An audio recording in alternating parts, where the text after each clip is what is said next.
My name is Nisha Khan. I am BPT final year student from Jamia Millia Islamia. Today I am going to teach you about musculoskeletal assessment. Musculoskeletal assessment हमारा patient का एक thorough information होती है जिसके basis पर हम उनका diagnose करते हैं। तो इसमें सबसे पहले हमें जब पेशेंट आता है आपके पास, उसके लिए हमें सबसे पहले क्या करना होता है, उनकी कुछ डिटेल्स हमें जाननी होती हैं। फिर आगे फर्दर हमें जानना होता है कि उनको क्या हुआ है, वो क्लिनिक में क्यों आए हैं और हमें उनको फिर क्या डायग्नोज करना है और क्या हमें उनका ट्रीटमेंट प्लान बनाना है। ऐसे नहीं होता कि अगर कोई पेशेंट आपके पास आया है और आपने तुरंत ही उसका कोई ट्रीटमेंट प्लान बना दिया।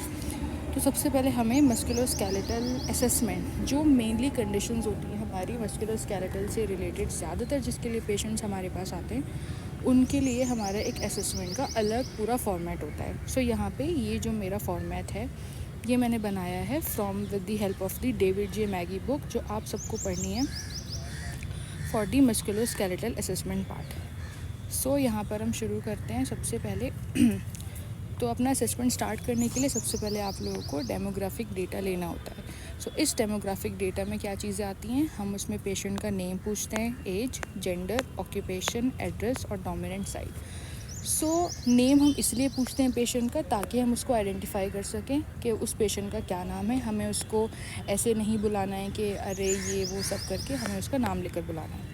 उसके बाद एज हमें जाननी इसलिए ज़रूरी है क्योंकि कुछ पेशेंट्स के अंदर एज स्पेसिफिक डिजीज़ होते हैं, जैसे कि जो यंग एज में अगर किसी को बैक पेन है या फिर अगर किसी को बैक पेन है ओल्डर एज में, तो जो यंग वाला है अगर उसको बैक पेन है तो हो सकता है उसको एंकाइलोजिंग स्पॉन्डाइलाइटिस हो, और जो ओल्ड वाला है अगर उसको बैक पेन है तो हो सकता है उसको ऑस्टियोआर्थराइटिस हो।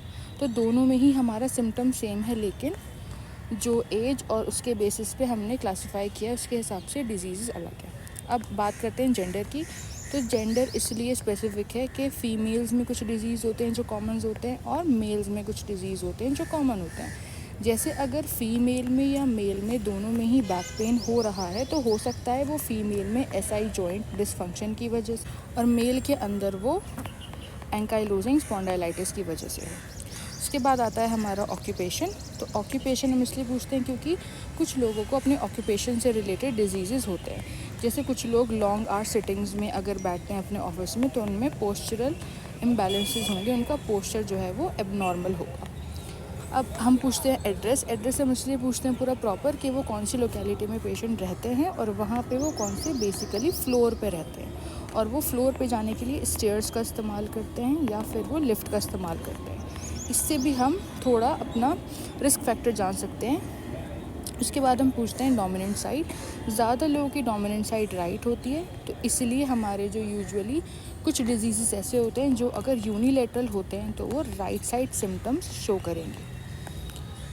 अब उसके बाद डोमिनेंट साइड लेने के बाद हमारी आती है चीफ़ कंप्लेन। ये जो चीफ़ कंप्लेन होगी वो पेशेंट अपनी लैंग्वेज में आके आप लोगों को बताएंगे। जैसे वो जिस लैंग्वेज में बताएंगे हमें अपने असेसमेंट में वैसे ही लिखनी है, और चीफ़ कंप्लेन कोई भी हमें लेंथ में ज़्यादा नहीं लिखना है, सिर्फ टू द पॉइंट लिखना है जो पेशेंट आके बोल रहा है। फॉर एग्ज़ाम्पल अगर पेशेंट बोल रहा है कि उसको कमर में दर्द है तो आपको अपनी चीफ़ कंप्लेन में यही लिखना है कि पेशेंट हैज़ बैक पेन, और उससे पूछना है कब से है, फ्रॉम दिस टू दिस। उसके बाद आता है हमारा हिस्ट्री ऑफ प्रेजेंट इलनेस। तो हिस्ट्री ऑफ प्रेजेंट इलनेस में जो आपको चीफ़ कंप्लेन बताई गई है और जो आपको उसके अंदर टाइमिंग बताई गई है कि कब से कब तक उस पेशेंट को सिम्टम्स आए हैं, तो उसमें आपको हिस्ट्री में लिखना है वो चीज़ अपनी लैंग्वेज में। जैसे उस पेशेंट ने बोला था कि उसको बैक पेन है, तो आपको उसकी हिस्ट्री में फिर लिखना है कि उसको बैक पेन कहाँ पे है, मतलब कौन से रीजन में उसको बैक पेन है, लंबर में था, लोअर बैक था, एसआई में था, और वहाँ पे उसको सिम्टम्स कैसे हैं। उसके साथ साथ आपको उसमें बहुत इंपॉर्टेंट होता है mechanism of injury. So mechanism of injury ये है कि उसको पेन जो है वो कब से स्टार्ट हुआ है, उसका कोई एक्सीडेंट हुआ था, उसका पोस्चर ख़राब है, उसको कोई एबनॉर्मलिटी है, उसकी लिम लेंथ में कोई प्रॉब्लम है जिसकी वजह से उसको पेन आ रहा है। तो ये वो जो है आपको पूछना है मैकेनिज़्म ऑफ इंजरी पेशेंट से। फिर आता है हमारा पास्ट हिस्ट्री। तो पास्ट हिस्ट्री में हमारी दो चीज़ें हो जाएंगी, जैसे एक तो हो जाएगा हमारा रिलेवेंट पास्ट हिस्ट्री और एक हो जाएगा हमारा नो रिलेवेंट पास्ट हिस्ट्री। तो ऐसे ही रिलेवेंट पास्ट हिस्ट्री जो होगी उसमें क्या होगा, जो हमारी उस करंट सिचुएशन से रिलेटेड होगी वो होगी हमारी रिलेवेंट, और जो करंट सिचुएशन करंट कंडीशन से नहीं होगी वो होगी नो रिलेवेंट। अगर आपको लगता है कि पास्ट हिस्ट्री है उसकी पहले से ही रह चुकी है बैक पेन की, तो आप उसको मेंशन करेंगे कितने साल पहले वो रही थी, ईयर मेंशन करेंगे कि कब वो रही थी और वो कैसे ठीक हुई, उसका ट्रीटमेंट मेंशन करेंगे। उसके बाद हमारा आता है मेडिकल हिस्ट्री। तो मेडिकल हिस्ट्री में सबसे इम्पॉर्टेंटली ये हमारा एक चार्ट है, इधर ये हमारा एक चार्ट है जो हमने लिया है मैगी बुक से। ये इम्पॉर्टेंट होता है असेसमेंट में यूज़ करना। इसमें सारे यहाँ पे कुछ सिस्टमेटिक इलनेस जो यहाँ पे दी हुई है और यहाँ पे हमारा येस और नो में दिया हुआ है। हमें पेशेंट्स को पूछना है कि आपको ये चीज़ें तो नहीं है, और वो बताता रहेगा, फिर आप इस पर टिक करते रहेंगे और आपको जो भी लगे क्या उसका रिज़ल्ट आता है वो आप यहाँ पे लिख देंगे। और अगर मेडिकल हिस्ट्री नहीं है तो यहाँ पे सब में नो करके यहाँ पे आपको नो मेंशन कर देना है। उसके बाद हम आती है हमारी ड्रग हिस्ट्री। ड्रग हिस्ट्री में हमारी आएंगी मेडिसिन। अगर उसको कोई मेडिकल हिस्ट्री है तो ऑब्वियसली वो कोई मेडिसिन लेता होगा। फॉर एग्जांपल अगर पेशेंट को हाइपर टेंशन है पेशेंट को, तो ऑब्वियसली वो कोई ना कोई ड्रग लेता होगा। जैसे फॉर एग्जांपल वो अगर टेलमीज़ार्टन लेता है तो वो कितने टाइम के लिए लेता है, एक दिन में एक बार लेता है, कब कब लेता है, वो आपको इसमें मेंशन करना है ड्रग हिस्ट्री में। फिर आता है सर्जिकल हिस्ट्री। सर्जिकल हिस्ट्री में आपको पूछना है कि आपकी पहले कोई सर्जरी तो नहीं है जिसकी वजह से आपको कोई प्रॉब्लम्स स्टार्ट हुई हों। अगर सर्जरी है तो आपको मेंशन कर देना है और आपको ईयर मेंशन करना है कि कितने साल पहले ये सर्जरी हुई थी, और अगर नहीं है तो आप लिख देंगे कि नो रिलेवेंट सर्जिकल हिस्ट्री। अगर आपको कोई भी हिस्ट्री नहीं मिलती है पास्ट हिस्ट्री में, मेडिकल हिस्ट्री में, ड्रग हिस्ट्री में, सर्जिकल हिस्ट्री में, social history, economic, personal, family history में, तो आप लिख सकते हैं यहाँ पे नो रिलेवेंट हिस्ट्रीज़। ठीक है। उसके बाद आता है हमारा सोशल हिस्ट्री। तो सोशल हिस्ट्री में हम मेंशन करते हैं कि वो पेशेंट जो हमारे पास आया है वो सोशली कितना एक्टिव और कितना इनएक्टिव है।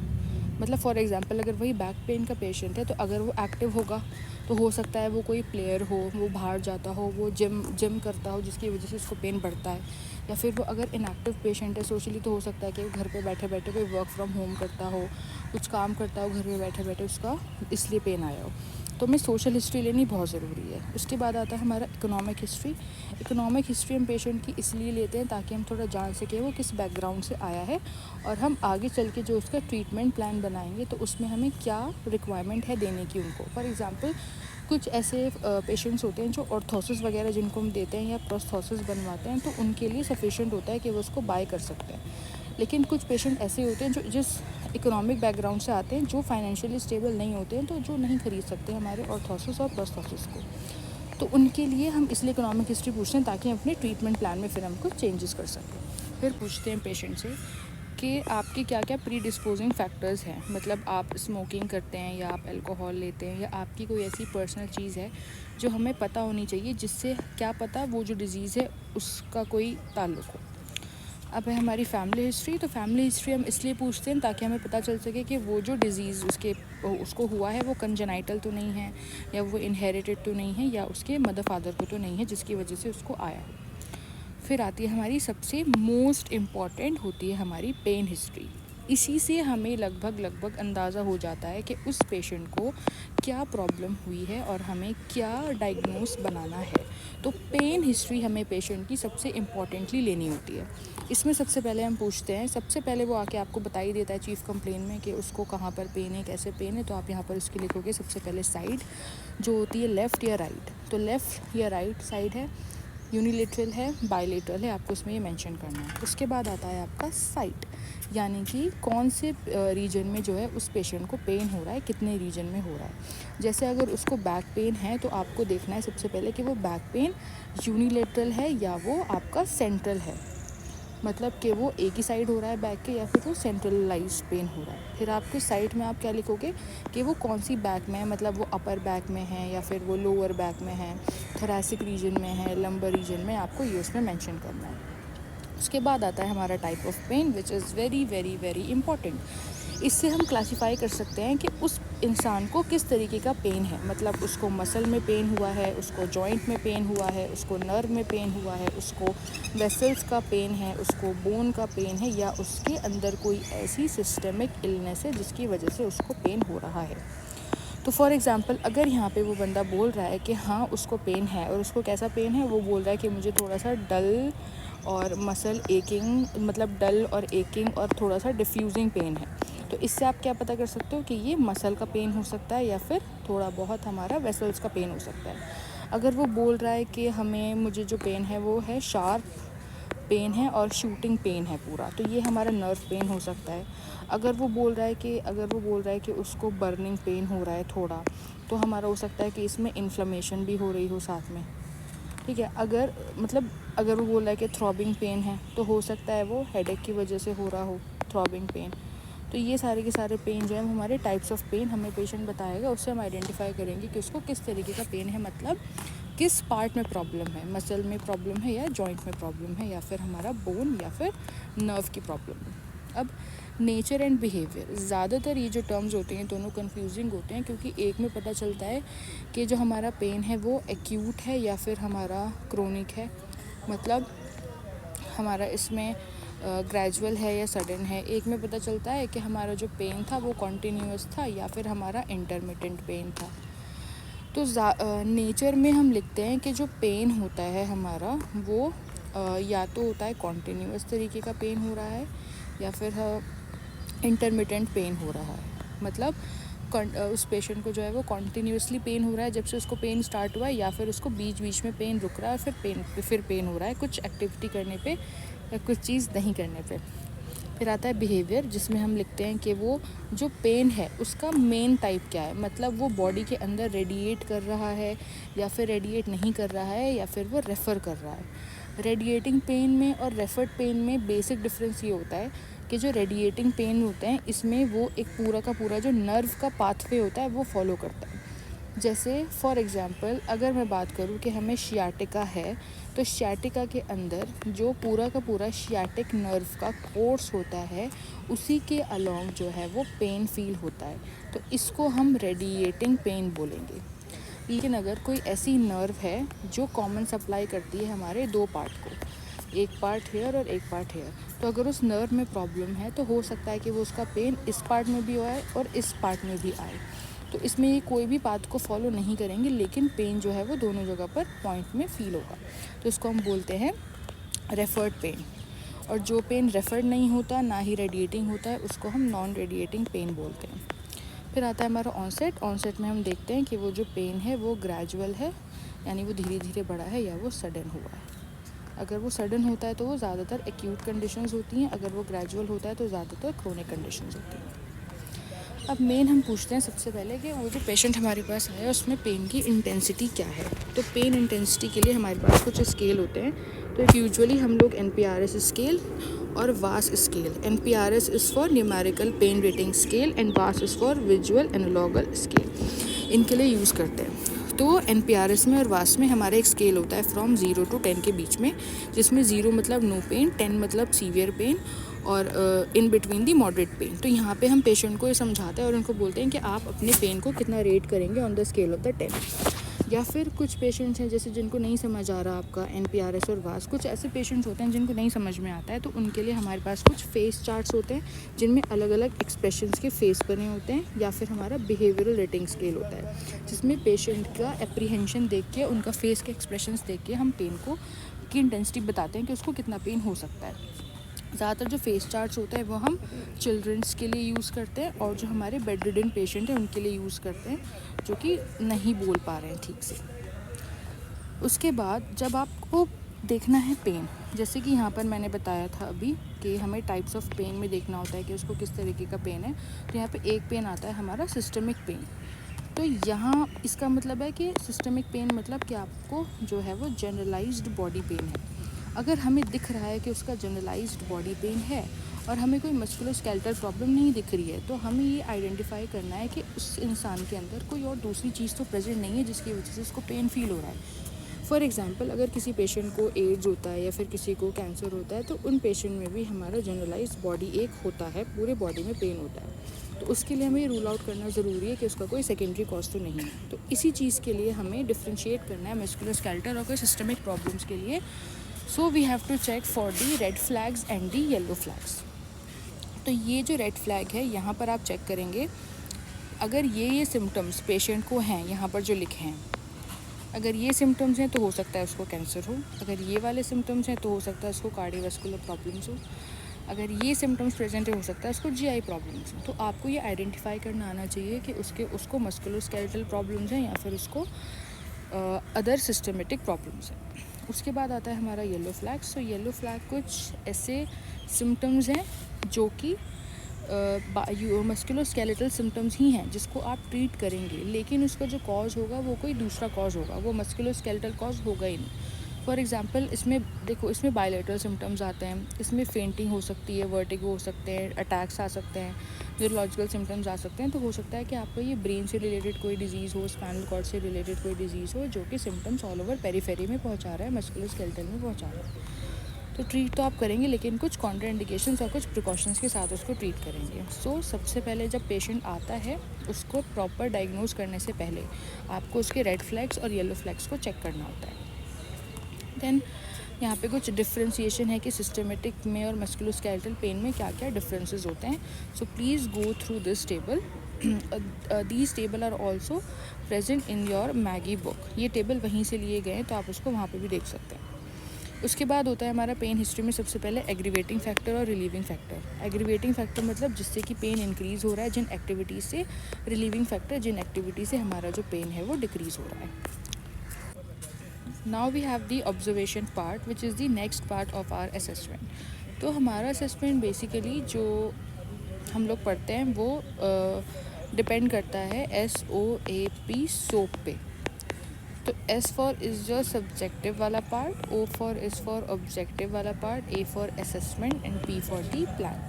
तो यहाँ पे जितनी भी हम हिस्ट्री टेकिंग पेशेंट की लेते हैं पेन हिस्ट्री तक, वो सारे सब्जेक्टिव वाले पार्ट्स होते हैं। अब हमारा आता है ऑब्जेक्टिव वाला पार्ट, जिसमें जो फिजियोथेरेपिस्ट है वो बताएंगे, वो मतलब ऑब्ज़र्व करेंगे और एग्जामिन करेंगे कि हाँ इस पेशेंट को क्या प्रॉब्लम हुई है। ऑब्जर्वेशन में सबसे पहले हम बिना हाथ लगाए पेशेंट को ऑब्ज़र्व करके सिर्फ आइडेंटिफाई करते हैं कुछ चीज़ें। सबसे पहले इसमें हमारा होता है गेट। तो जैसे ही पेशेंट आपके पास आ रहा है क्लिनिक के अंदर चल के, OPD में अंदर चल के आ रहा है, तो आपको ऑब्ज़र्व कर लेना है कि उसका क्या गेट है। उसके बाद जिस भी रीजन में वो बताएगा कि पेन है, सबसे पहले आपको देखना है वहाँ पे कोई स्किन चेंजेस तो नहीं है, उसको कोई वूंड या स्कार्स तो प्रेजेंट नहीं है, आपको कोई वहाँ पे इन्फ्लामेटरी साइंस तो नहीं दिखते जैसे रेडनेस हुआ, स्वेलिंग हुई वगैरह ये सब। आपको उसके लिम्ब का एटीट्यूड देखना है कि उसमें कोई उसका शॉर्ट लिम्ब तो नहीं है, वो तो आपको गेट के टाइम पे ही दिख जाएगा। आपको देखना है कि उस पेशेंट ने कोई असिस्टिव डिवाइसेस तो नहीं यूज़ किए हुए हैं जैसे कोई ऑर्थोसिस या कोई प्रोस्थेसिस। आपको देखना है कि अगर उसको जहाँ पे भी प्रॉब्लम है तो वहाँ पे कोई क्रिपिटस एबनॉर्मल साउंड, स्नैपिंग साउंड्स तो नहीं आ रही हैं। फिर आपको उसका पोस्चर असेस करना है। इम्पॉर्टेंट होता है पोस्चर असेसमेंट, बहुत ज़्यादा इम्पॉर्टेंट होता है, क्योंकि उसी से आप सबसे ज़्यादा डायग्नोस कर लेते हो आसान तरीके से। क्योंकि बहुत सारे लोगों को अगर मस्कुलोस्केलेटल पेन होता है तो वो पोस्चर रिलेटेड होता है। तो इसमें सबसे पहले आपको पेशेंट को जो है एनाटॉमिकल पोजीशन पे खड़ा करना है। एनाटॉमिकल पोजीशन पे उसको खड़ा करके आपको एंटीरियरली ऑब्जर्व करना है, उसके बाद आपको पोस्टीरियरली ऑब्जर्व करना है और उसके बाद आपको लेटरली ऑब्जर्व करना है। सबसे पहले एंटीरियरली आप ऑब्जर्व करेंगे उसके ईयर लोब्स पेशेंट के कि वो लेवल पे है या नहीं है, अलाइन है या नहीं है। शोल्डर लेवल्स आपको चेक करना है कि कोई शोल्डर ड्रॉप या राइज तो नहीं कर रहा। आपने उसके निपल्स चेक करने हैं, आपने उसके एक्सिलरी फोल्ड्स चेक करने हैं, हमने उसका कैरिंग एंगल चेक करना है, हमने उसका ASIS चेक करना है कि ASIS में कोई प्रॉब्लम्स तो नहीं है, वो अलाइन है या नहीं है। फिर आपने उसका अम्ब्लाइकस भी चेक करना है कि उसका अम्ब्लाइकल जो है वो लीनिया एल्बा पे अलाइन है या उसमें कोई ऊपर नीचे साइड बाय साइड तो नहीं है। आपको फिर नी जॉइंट देखना है। जब आप एंटीरियर व्यू देखोगे नी जॉइंट में तो आपको देखने को मिलेगा उसका जीनो वैरम या जीनो वेलगम तो नहीं है, मतलब उसकी बोनीज़ या फिर उसकी नॉक नीज तो नहीं है। फिर आपको फुट में देखोगे तो फुट में सबसे पहले आप देखोगे वही नॉर्मल अलाइनमेंट या फिर कोई वायरस वेलगर सिचुएशन तो नहीं है। उसके बाद आपको पोस्टीरियर व्यू देखना है। पोस्टीरियर व्यू में भी आपको ईयर लोब्स, शोल्डर, ये दोनों चीज़ें देखनी है। उसके अलावा आपको inferior angle of the scapula देखना होता है और आपको medial border of the scapula देखना होता है। ये चीज़ें आपको देखनी होती है विंगिंग ऑफ द स्कैपुला के लिए कि ये तो नहीं है। फिर आपको स्पाइन देखना होता है किस चीज़ के लिए कि स्पाइन की जो अलाइनमेंट है वो ऐसे स्ट्रेट है या फिर ऐसे शेप की तो नहीं है, मतलब अगर ऐसे शेप की है तो उसके अंदर स्कोलियोसिस के चांसेस तो नहीं है। फिर आप PSIS नोटिस करेंगे, पॉप्लिटेल फोसा देखेंगे नीज में और पीछे फुट में कैल्केनियम देखेंगे। उसके बाद लेटरल व्यू में आपको देखना है कि हेड ऑन शोल्डर, मतलब लेटरल व्यू जो आप देखोगे कि हेड जो है वो शोल्डर पे किस तरीके से अलाइन है, वो थोड़ा सा स्लाइटली फॉरवर्ड तो नहीं है या स्लाइटली बैकवर्ड तो नहीं है या स्ट्रेट तो नहीं है। तो अगर वो थोड़ा सा आगे होता है तो हम यहाँ पे आइडेंटिफाई करते हैं कि हाँ उस पेशेंट को फॉरवर्ड हेड पोस्चर हो सकता है। तो अगर उसको फॉरवर्ड हेड पोस्चर हो सकता है तो इसके बायोमैकेनिकल चेंजेस भी होंगे, जिसकी वजह से उसके जो चेंजेस हैं वो सर्वाइकल स्पाइन में, थोरैसिक स्पाइन में, शोल्डर्स में भी पहुँचेंगे। जैसे अगर किसी को फॉरवर्ड हेड हुआ तो उसके जो शोल्डर्स है वो राउंडेड, स्लाउच, प्रोट्रैक्टेड हो सकते हैं। अगर किसी का सर्वाइकल स्पाइन है तो सर्वाइकल स्पाइन के अंदर हमारा जो नॉर्मल लॉर्डोसिस है वो इंक्रीज़ हो सकता है। थोरैसिक स्पाइन में काइफोसिस इंक्रीज़ हो सकता है। लंबर स्पाइन में भी लॉर्डोसिस इंक्रीज़ हो सकता है। ये सारे के सारे एक काइनेटिक चेन में होती हैं चीज़ें। अगर एक ऊपर की चीज़ कोई ख़राब होती है तो नीचे वाली चीज़ें भी सारी ख़राब होने लगती हैं। तो हमें पोस्चर में ये चीज़ें देखनी है। फिर मेनली पेल्विस आपको देखना है तो उसमें एंटीरियर पेल्विक टिल्टिंग है या पोस्टीरियर पेल्विक टिल्टिंग है। अगर आप फीमेल को असेस कर रहे हो तो हो सकता है उसमें आपको एंटीरियर पेल्विक टिल्टिंग देखने को मिले। अगर आप मेल को कर रहे हो तो उसमें पोस्टीरियर पेल्विक टिल्टिंग देखने को मिले, जो कि कॉमन होती है। फिर आप नीज चेक करेंगे, फुट की आर्चेस चेक करेंगे कि उसकी लो आर्च है या उसकी हाई आर्च है। ये हो गया आपका पोस्चर असेसमेंट। तो ये सारा ऑब्जर्वेशन का पार्ट करने के बाद जब आप कर लें उसके बाद आपका एग्जामिनेशन पार्ट आता है। एग्जामिनेशन पार्ट में अब आपको उस पेशेंट के एरिया को पाल्पेट करके चेक करना है कि क्या क्या प्रॉब्लम्स आपको नज़र आ रही हैं। आपको उसमें देखना है एडीमा, कोई स्वेलिंग वगैरह तो नहीं है। टेक्सचर देखना है कि सॉफ्ट है। जहाँ पर स्वेलिंग प्रेजेंट होती है तो वहाँ का जो टेक्सचर होता है वो थोड़ा सा ग्लॉसी हो जाता है, ग्लॉसी सा और स्मूथ सरफेस हो जाता है वहाँ का थोड़ा। तो ये इससे आपको पता चल जाएगा कि हाँ यहाँ पे थोड़ी स्वेलिंग प्रेजेंट है। टेम्परेचर आपको देखना है, वार्म तो नहीं है। फिर आपको टेंडरनेस देखनी है। सबसे इंपॉर्टेंट होती है टेंडरनेस। टेंडरनेस क्या होता है? Pain when you are touch the region where is the pain occurs. मतलब जब आप एक रीजन को टच करोगे और वहाँ पे उसको थोड़ा डीपली प्रेस करोगे या सुपरफिशियली भी प्रेस करोगे तो आपको उसमें पेशेंट बोलेगा कि उसको पेन फील हो रहा है। तो इसी तरीके से आपको टेंडरनेस का पता चलेगा। अब टेंडरनेस की कुछ ग्रेडिंग होती है, grade 1, grade 2, grade 3 and grade 0। Grade 0 मतलब नो टेंडरनेस, ग्रेड 3 मतलब सीवियर टेंडरनेस एंड मोर। उसके बाद आपको चेक करनी है कि उस एरिया में उसकी कोई डिफॉर्मिटीज़ तो प्रेजेंट नहीं है, फिक्स्ड या फिर फ्लेक्सिबल। और आपके पेशेंट के वाइटल्स लेना है, मतलब बीपी और नॉर्मल SpO2। उसके बाद आता है motor examination. Motor examination is very very very important for the musculoskeletal assessment, जिसमें हमने पेशेंट की रेंज ऑफ मोशन चेक करनी होती है। सबसे पहले हमेशा आपको ये चीज़ याद रखनी है कि रेंज ऑफ मोशन पहले चेक करना है, और MMT which is your manual muscle testing, जो कि आप मस्कुलर स्ट्रेंथ चेक करने के लिए करते हो, वो बाद में करना है। रेंज ऑफ मोशन में सबसे पहले आप पेशेंट को बोलोगे कि एक्टिवली रेंज ऑफ मोशन आप चेक करोगे, और इसको आपको गोनियोमीटर से ही चेक करना है। हमने हमेशा गोनियोमीटर ही यूज़ करना है रेंज ऑफ मोशन चेक करने के लिए। अगर आपको लगता है कि उसके लिए ज़्यादा पेनफुल है और आप गोनियोमीटर नहीं यूज़ कर सकते तो आप उसको नॉर्मली एक्टिवली करवाएंगे सबसे पहले उसकी मूवमेंट्स, देन पैसिवली उसको चेक करेंगे। और अगर वो एक्टिवली नहीं कर पाता, उसको बहुत ज़्यादा पेन होता है, तो हम वहाँ पे रेजिस्टेड आइसोमेट्रिक्स करके देखेंगे। So if you want any of these in detail, क्योंकि रजिस्टर्ड आइसोमेट्रिक्स हुआ, MMT है और रेंज ऑफ मोशन वाले topics, so we can make a detail video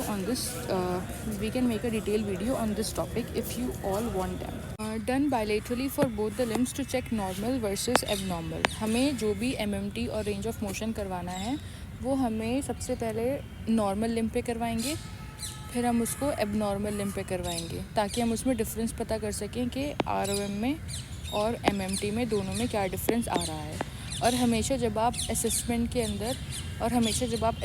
अंदर ROM को मेंशन करेंगे तो सबसे पहले आपको एक्टिव रेंज ऑफ मोशन उसके अंदर लिखनी है, पैसिव रेंज ऑफ मोशन लिखनी है, और उसके साथ साथ उनकी जो नॉर्मल रेंजेस भी होती हैं उसको भी आपको मेंशन करना है अकॉर्डिंगली।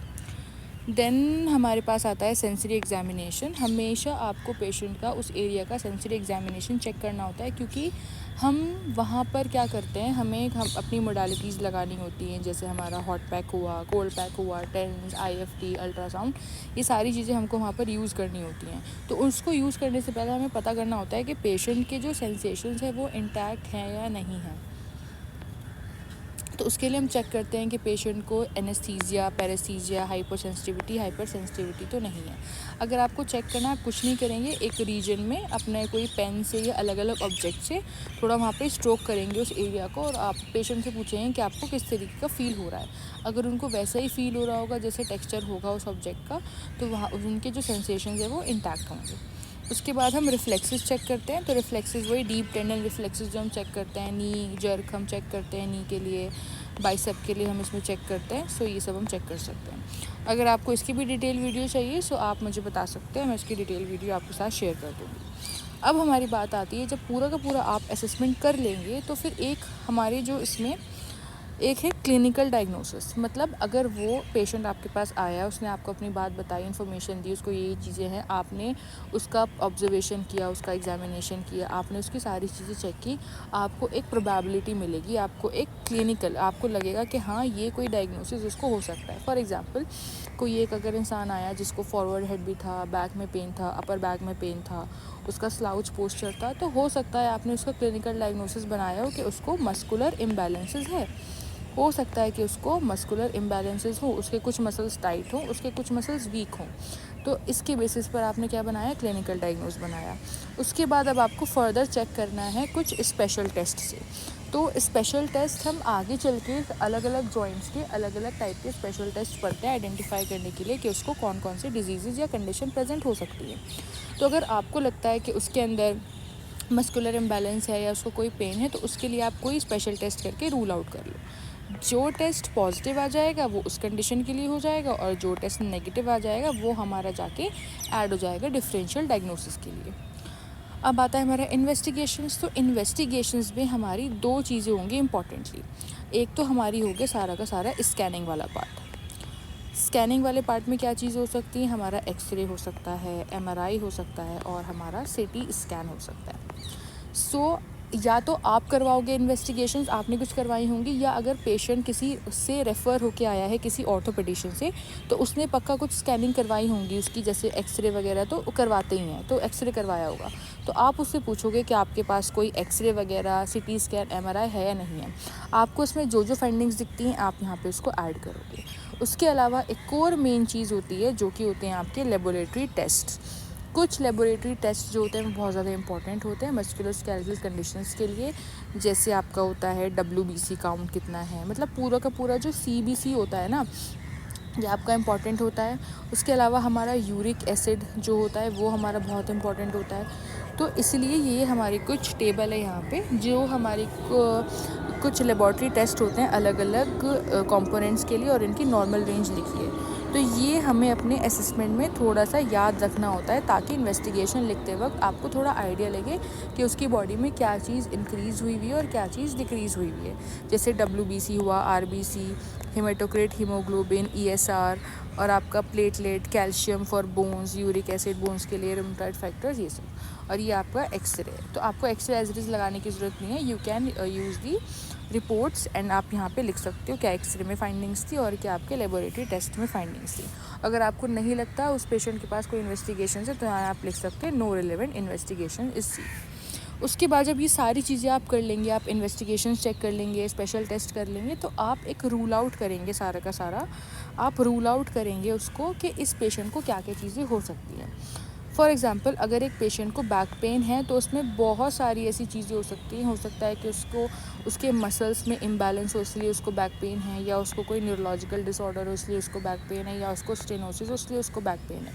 अब आपने ये तो रूल आउट किया कि उसको बैक पेन इन चीज़ों से हो सकता है, तो ये स्पेशल टेस्ट करके इन्वेस्टिगेशंस देख के आप उसको रूल आउट करेंगे और डिफरेंशियल डायग्नोसिस लिखेंगे। जैसे अभी हमने पता करा कि उसका क्लिनिकल डायग्नोसिस है कि उसको बैक पेन हो रहा है। अब आपने उसको डिफरेंशियली डायग्नोसिस में आप क्या लिख सकते हो कि उसको स्पाइनल स्टेनोसिस की वजह से बैक पेन हुआ, उसको न्यूरोलॉजिकल कंडीशन की वजह से बैक पेन हुआ, उसको मस्कुलर इम्बैलेंस की वजह से बैक पेन हुआ। डिफरेंशियल डायग्नोसिस हमेशा हम लिखते हैं जिसमें सिम्टम्स हमारे सेम आते हैं, लेकिन उनका जो मैकेनिज़्म होता है या हमारी जो फाइंडिंग्स होती हैं उन कंडीशन या डिजीज़ के अंदर वो अलग अलग होती हैं, जिससे आप फर्दर रूल आउट करते हो उसका प्रॉपर डायग्नोसिस। यहाँ पर ये एक एग्जांपल दिया हुआ है और ये एक एग्जांपल दिया हुआ है डिफरेंशियल डायग्नोसिस को आप कैसे कर सकते हो। So please go through these table, these are very very important. Then हम लास्ट में लिखते हैं अपना फाइनल डायग्नोसिस। फाइनल डायग्नोसिस में आप एक ही कंडीशन का नाम लिखोगे जो आपको लगती है इस पेशेंट को है। उसके बाद अब आपके पास जब डायग्नोस आ जाएगा देन उसी के लिए आप बनाओगे मैनेजमेंट। मैनेजमेंट में हमेशा आपको गोल्स लिखने ज़रूरी हैं कि आपके शॉर्ट टर्म गोल्स क्या हैं और लॉन्ग टर्म गोल्स क्या हैं। उसके बाद आपका ट्रीटमेंट में आप लिखेंगे आप जो करंट ट्रीटमेंट उसको दे रहे हो, उसके बाद उसका पूरा का पूरा अगर रिहैबिलिटेशन प्रोटोकॉल बनाना है आप पूरा वो लिखेंगे। ये सारी चीज़ें जो होंगी आपको फेजेस वाइज लिखनी बहुत ज़रूरी हैं कि अभी के 10 दिन में आपने क्या क्या ट्रीटमेंट दिया है, आगे के 10 दिन में आप क्या ट्रीटमेंट दोगे और आप उसका ट्रीटमेंट आप कब तक देना चाहते हो। उसके बाद आपको फॉलोअप इज़ वेरी इंपॉर्टेंट। आपको पेशेंट को बोलना है कि आप अपना 10 दिन में या आपको जैसे भी उसकी कंडीशन के हिसाब से लगता है डेली बेसिस पे या ऑल्टरनेटिव डेज पे आप उसका फॉलोअप लोगे। और अगर आपको लगता है कि इसकी कंडीशंस ठीक नहीं हो रही या कुछ अगर इम्प्रूवमेंट नहीं है तो आप उसको रीअसेस करो। अगर आपको लगता है कि वो ठीक हो रही है तो फिर से रीअसेस करो। असेसमेंट और उसके साथ साथ reassessment is very very important. And lastly we have the patient education वाला पार्ट, जिसमें पेशेंट को आप एजुकेट करोगे कि उसको क्या क्या घर पे चीज़ें करनी हैं, कौन कौन सी होम प्रोग्राम एक्सरसाइज उसको करनी है, कौन कौन सी चीज़ें उसको नहीं करनी है। आप इसमें डूज़ एंड डोंट उसको टीच करोगे, क्या करना है क्या नहीं करना है, किस तरीके से आपको रहना है। और यहाँ पर जब आप पेन हिस्ट्री लेते हैं तो यहाँ पर हम एक बॉडी चार्ट इंक्लूड करते हैं असेसमेंट के अंदर, जिसमें ये जो चार्ट है ये इसका एंटीरियर व्यू है, ये इसका पोस्टीरियर व्यू है। यहाँ पर आपको बताया जाता है पेन का रीजन, कि पेन जो है वो किस रीजन में प्रेजेंट है। अगर वो बताता है आपको कि उसके लोअर बैक में पेन है तो आप जस्ट यहाँ पे ऐसे मार्क कर देंगे कि उसको यहाँ पर पेन है। इससे क्या होता है कि इससे आपके असेसमेंट अगर कोई गो थ्रू भी करेगा, कोई आपका असेसमेंट पढ़ेगा तो उसको हाँ पता चलेगा बिना कुछ डिटेल्स पढ़ने के बाद, उसको अगर बिना कुछ डिटेल्स पढ़े भी, इन्फॉर्मेशन पढ़े भी आपके असेसमेंट की, अगर वो बॉडी चार्ट इंसान देखेगा तो उससे पता चल जाएगा कि हाँ इस पेशेंट को यहाँ पेन था और इसका ट्रीटमेंट ये सारी चीज़ें हुई हैं। So body chart is very very important in the assessment. So this is all about the musculoskeletal assessment. If you have any doubt, please comment below.